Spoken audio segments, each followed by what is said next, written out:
My name is Sarah and I'm a mixed media artist, and I primarily work with found objects, and I use textile processes to combine materials. I studied textile art, design and fashion, and then I specialised in more of the textile art side. I'm very mixed media. I knew that quite early on. I grew up in this farmhouse and it belonged to my grandparents, and then they gave it to my parents and then they renovated it, so I lived there my whole life.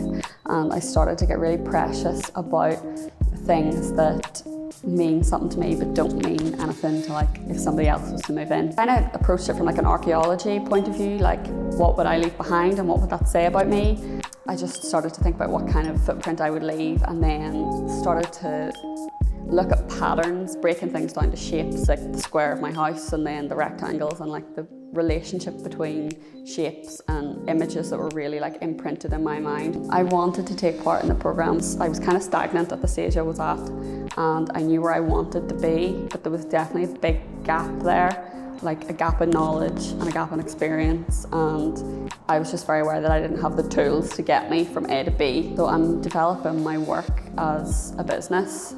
So I'm currently creating a blog called The Archive. I'm going to have, whenever you scan my work, you'll be able to scan a QR code and it'll take you to an archive post and where everything was found, what the materials are. I'm trying to turn that into a business where, like, I exhibit work but also like sell my work.